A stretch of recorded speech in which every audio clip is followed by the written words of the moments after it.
제가 한 절 읽고 여러분들이 한 절 읽고 마지막 절은 함께 교독하도록 하겠습니다. 유월절 전에 예수께서 자기가 세상을 떠나 아버지께로 돌아가실 때가 이른 줄 아시고 세상에 있는 자기 사람들을 사랑하시되 끝까지 사랑하시니라. 마귀가 벌써 시몬의 아들 가룟 유다의 마음에 예수를 팔려는 생각을 넣었더라. 저녁 먹는 중 예수는 아버지께서 모든 것을 자기 손에 맡기신 것과 또 자기가 하나님께로부터 오셨다가 하나님께로 돌아가실 것을 아시고 저녁 잡수시던 자리에서 일어나 겉옷을 벗고 수건을 가져다가 허리에 두르시고 이에 대야에 물을 떠서 제자들의 발을 씻기시고 그 두르신 수건으로 닦기를 시작하여 시몬 베드로에게 이르시되 베드로가 이르되 주여 주께서 내 발을 씻으시나이까? 예수께서 대답하여 이르시되 내가 하는 것을 내가 지금은 알지 못하나 이후에는 알리라. 베드로가 이르되 내 발을 절대로 씻지 못하시리이다. 예수께서 대답하시되 내가 너를 씻어주지 아니하면 내가 나와 상관이 없느니라. 시몬 베드로가 이르되 주여 내 발뿐만 아니라 손과 머리도 씻어주옵소서. 예수께서 이르시되 이미 목욕한 자는 발밖에 씻을 필요가 없느니라. 온몸이 깨끗하니라. 너희가 깨끗하나 다는 아니니라 하시니 이는 자기를 팔 자가 누구인지 아심이라. 그러므로 다는 깨끗하지 아니하다 하시니라. 아멘. 안녕하세요. 2월달하고 3월달은 제가 설교를 할 때 항상 이렇게 안녕하세요라고 인사를 드릴 예정입니다. 한 번만 더 같이 해볼까요? 안녕하세요. 오늘 저희 교회 처음 나오신 분 계실지 모르겠는데요. 우리 담임 목사님께서 2월과 3월은 한국에서 안식월을 보내고 계십니다. 우리 성도님들 벌써 담임 목사님, 김희철 목사님 많이 보고 싶으시죠? 지금 혹시 우리 목사님이 라이브로 보고 계실지도 모르거든요, 한국에서. 한 번만 더. 우리 김인철 담임 목사님 많이 보고 싶으시죠? 네. 저도 우리 담임 목사님 정말 보고 싶어 하는 그런 사람 중에 한 사람입니다. 그런데 간혹가다 어떤 분이 저한테 오셔서 그래도 담임 목사님 안 계시니까 일하시기에 심적으로 좀 더 편하지 않으세요? 보스가 안 계시니까는 마음은 좀 더 편하지 않으세요? 이렇게 자꾸 저를 음해하시고 저를 자꾸 모함하시려고 하시는 분이 계신데요. 전혀 그렇지 않습니다. 저 그런 사람 아닙니다. 누구보다도 우리 김희철 목사님께서 빨리 돌아오셔서 제가 지금 지고 있는 이 무거운 짐을 좀 가져가 주시기를 학수고대하고 있습니다. 네, 웃으시라고 드린 말씀이고요. 우리 담임 목사님을 위해서 계속해서 기도해 주시길 바랍니다. 무엇보다도 우리 목사님께서 영과 육이 강건해지셔서 그리고 교회를 향한 새로운 비전을 가지고 새로운 리더십을 잘 행사하실 수 있도록 우리 김인철 담임 목사님을 위해서 계속해서 기도해 주시기 바랍니다. 오늘 우리가 함께 읽은 이 본문은 우리에게 매우 익숙한 본문입니다. 그리고 이 본문은 아마도 임직식 때 그리고 목사 안수식 때 또 설교 본문으로 주로 사용되는 그런 본문이기도 합니다. 어떤 의식, 어떤 예식의 본문이다라고 알고 계신가요? 우리가 교회에서도 가끔 행하는 적이 있고요. 수련회 가서도 행하는 적이 있는데요. 어떤 의식, 어떤 예식에 관한 본문인가요? 맞습니다. 세족식에 관한 그런 본문이고요. 임직식 때도 설교 본문으로 사용되는 경우가 있고 목사 안수식 때도 설교 본문으로 사용되는 우리에게는 매우 익숙한 본문이 오늘 13장 1절에서 11절까지 그 본문입니다. 오늘 본문하고 그 다음에 이어지는 14절에서 17절까지 본문이 합쳐져서 주로 설교가 되는데요. 우리 13장 14절에서 17절까지 한번 한 목소리로 읽어보도록 하겠습니다. 시작. 내가 주와 또는 선생이 되어 너희 발을 씻었으니 너희도 서로 발을 씻어주는 것이 옳으니라. 내가 너희에게 행한 것 같이 너희도 행하게 하려 본을 보였노라. 내가 진실로 진실로 너희에게 이르노니 종이 주인보다 크지 못하고 보냄을 받은 자가 보낸 자보다 크지 못하나니 너희가 이것을 알고 행하면 복이 있으리라. 임식식 예배 때 또는 목사 안수식 때 이 본문이 설교되면서 예수님께서 당신들의 발을 씻겨 주신 것처럼 교회에서 성도들의 발을 씻겨 주어라, 낮은 자리에 가서 성도들을 섬기라라는 이 말씀을 듣게 됩니다. 이 예수님의 말씀을 들으면서 이 본문이 우리에게 하시는 말씀이구나, 우리가 교회에서 행해야 될 예수님의 말씀이요, 명령이요, 또 율법이라는 그런 생각을 우리가 하게 되는데요. 한번 제가 우리 성도님들께 여쭤볼게요. 솔직히 이 말씀이 지키기 쉬우신가요? 아니면 어려우신가요? 지키기 어렵습니다. 교회에서 이 말씀을 지키기가 상당히 어려운데요. 아시다시피 저는 신학교에서 가르치는 교수 사역을 하고 있고요. 교회사를 전공을 했고, 그 중에서도 종교개혁사, 루터와 칼빈의 이 종교개혁 신학을 전공한 그 교수입니다. 그래서 제가 매해마다 10월 마지막 주, 종교개혁주일이 있는 그 주일인데요, 이 주일날 한인교회에 가서 이 종교개혁 특강을 했던 적이 있습니다. 주로 했던 강의 중에 이런 내용이 있었는데요. 루터와 칼빈이 했던 종교개혁은 한마디로 직제개혁이다. 교회의 직제를 개혁하는 것이다. 중세 로마 가톨릭 교회가 교황, 대주교, 주교, 사제, 부사제와 같이 매우 위계질서적이고 매우 상향적인 그런 직제였다면은, 루터와 칼빈이 했던 그 직제는 목사, 교사, 장로, 그리고 집사로 이어지는 민주적이고 수평적인 구도, 이 구도로 교회를 개혁한 것이 종교개혁의 핵심이다. 종교개혁의 핵심은 이 중세 가톨릭 교회의 케케묵은 성직자와 평신도의 이분법적인 이원론적인 구도를 깬 것이다. 종교개혁자의 신학은 다름 아닌 만인 제사장론이다. 이렇게 강의를 하는데요. 교회 분위기가 어떻게 될 것 같으세요? 다른 분들은 반응이 좋으신데 딱 한 분의 낯빛이 점점 변하신다라는 것을 제가 강의를 하면서 보는데요. 제가 지금도 그렇고 그때도 그렇고 정무적 감각이 매우 떨어집니다. 한마디로 뭐가 없다라는 거죠? 눈치가 없는데요. 다른 분들은 그래도 받아들이시고 호응하시는 분들도 계신데 딱 한 분의 표정과 낯빛이 변하시는데요.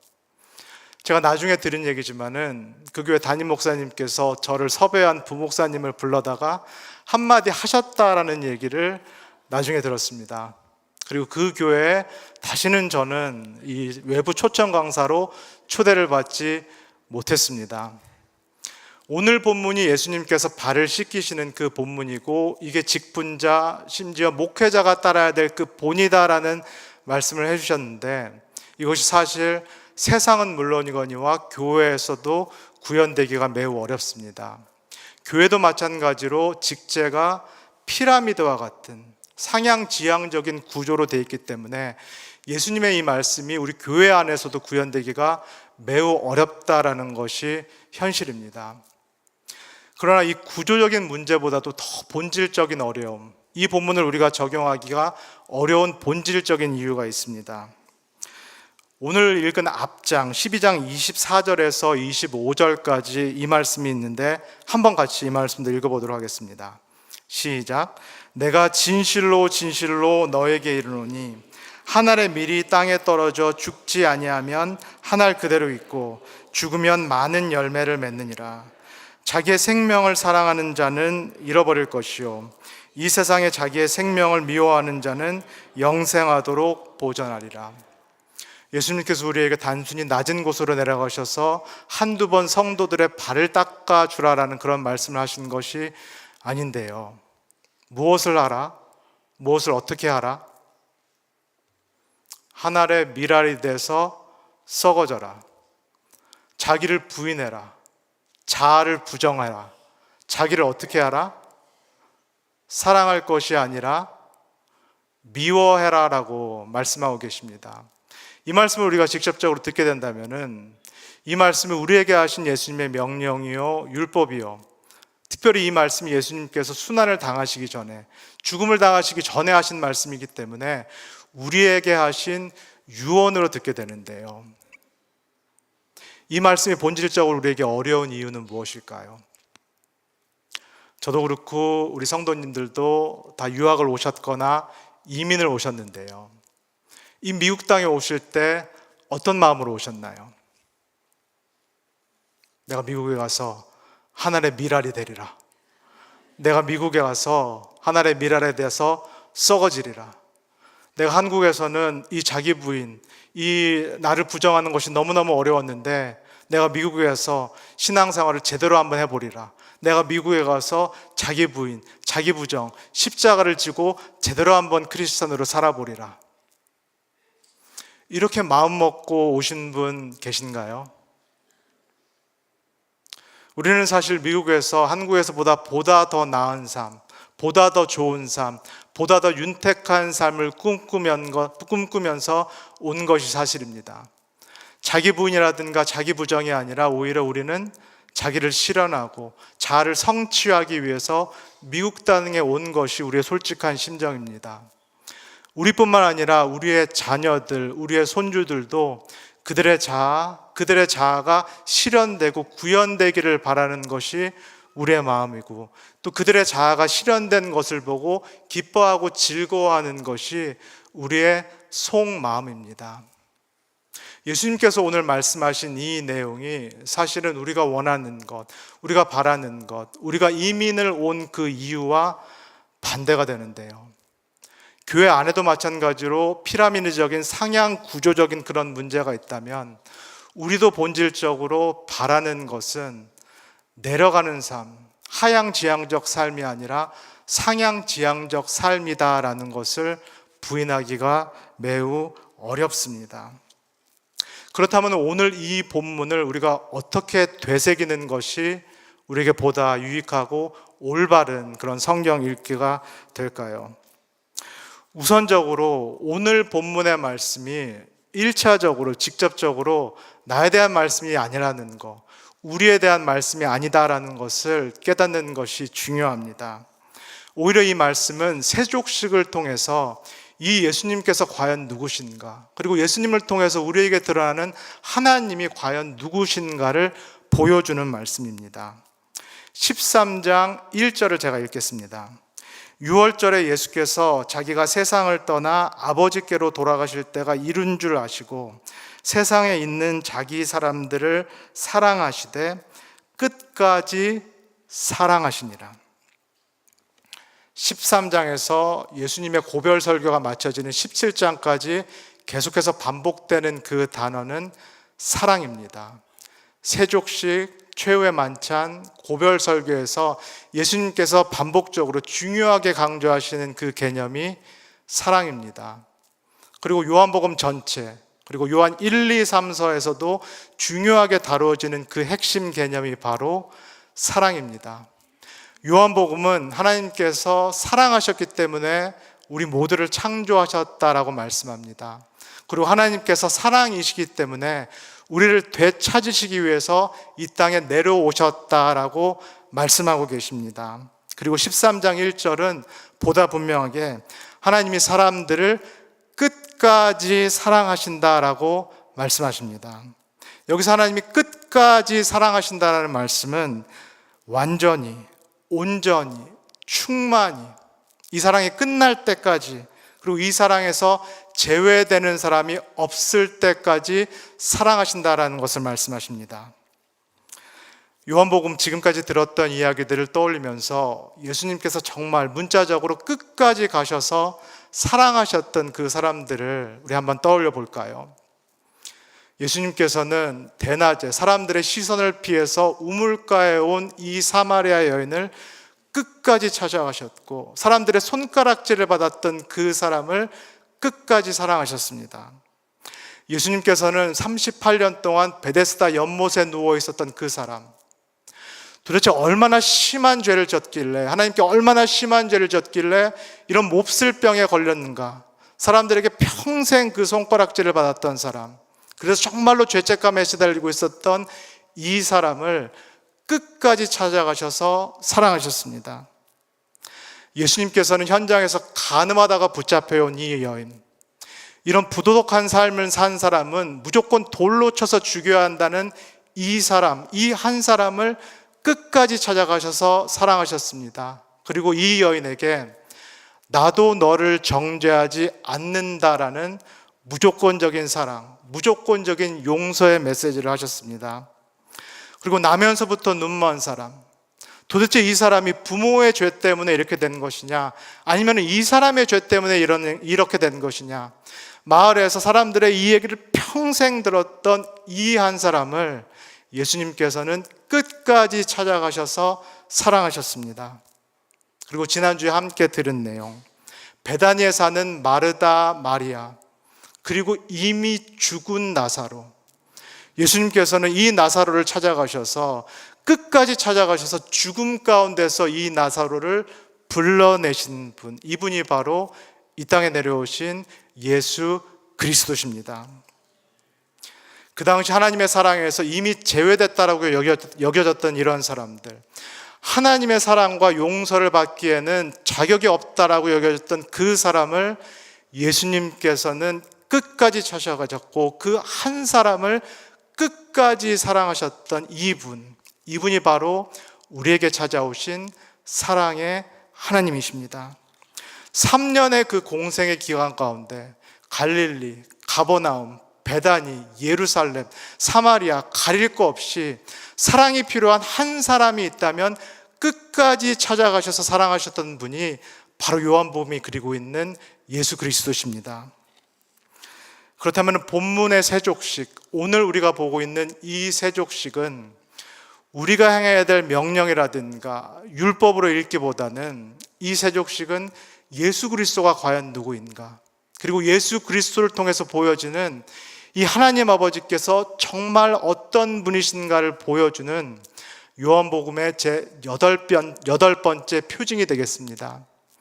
앞에 7번째 표징 기적들이 예수님이 누구신가를 우리에게 보여주셨다면 이 세족식도 마찬가지로 하나님께서 정말 누구신가, 하나님의 그 속마음이 무엇인가를 우리에게 보여주시는 제 8번째 표징으로 읽어야 하겠습니다. 13장 3절에서 5절까지를 다시 한번 읽을 텐데요, 우리 한번 읽으면서 어떤 예수님의 모습이 보이는지, 어떤 하나님의 모습이 보이시는지 한번 떠올려 보시면 좋겠습니다. 3절에서 5절입니다. 시작.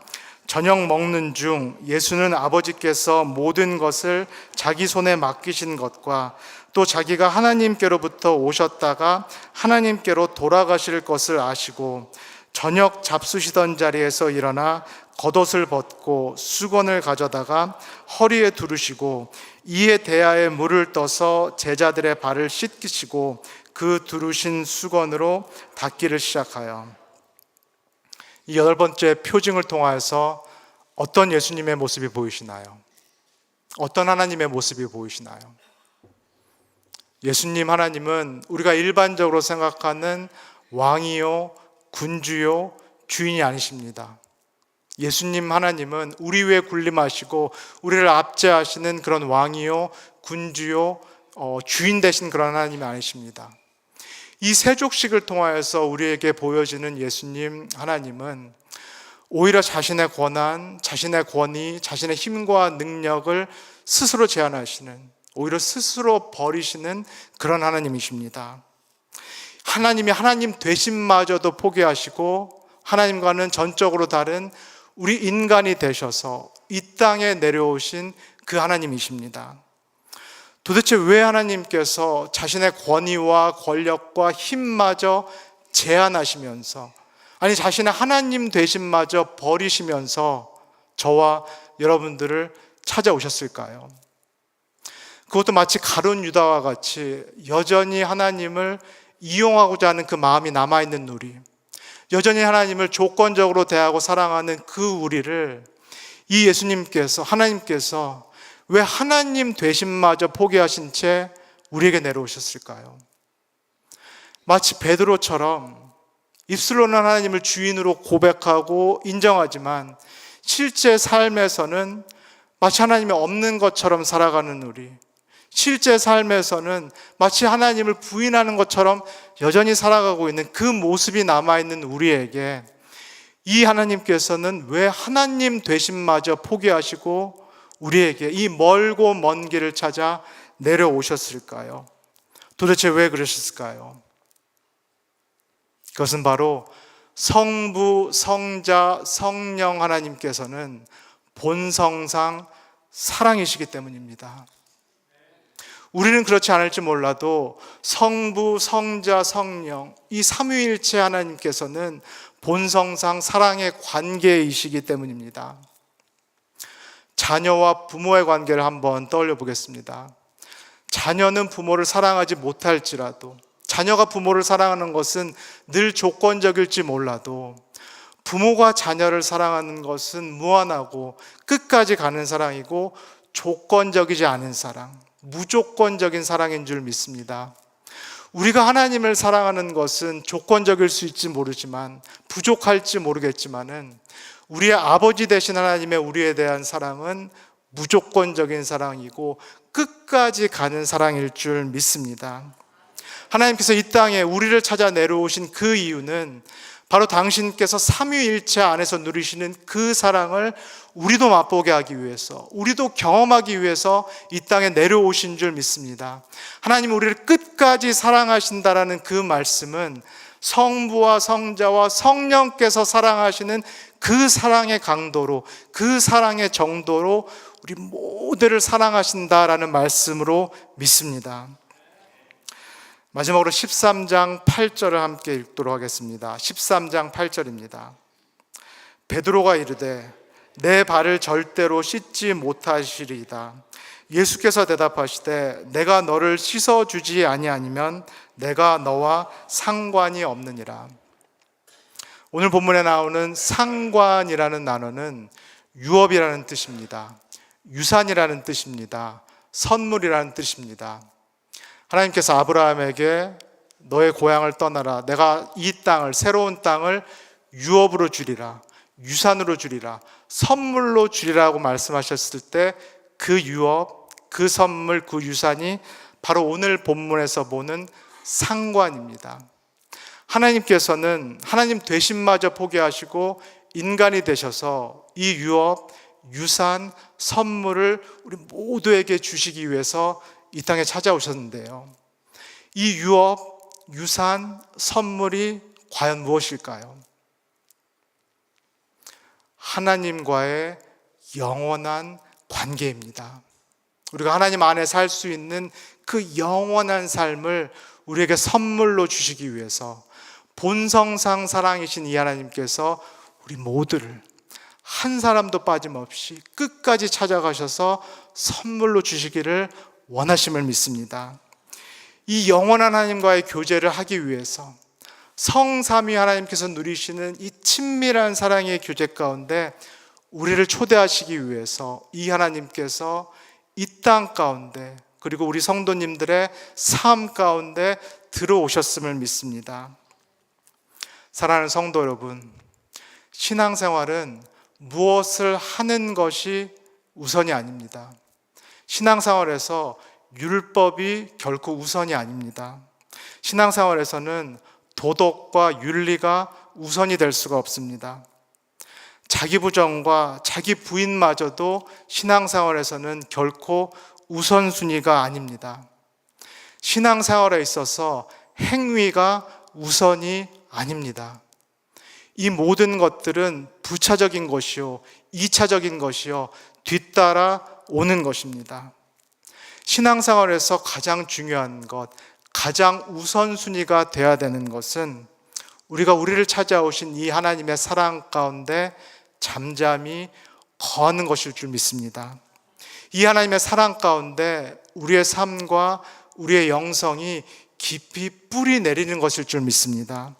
우리의 머리와 발뿐만 아니라 우리의 전 존재가 이 삼위일체 사랑의 하나님 관계 안에 깊이 잠기는 것일 줄 믿습니다.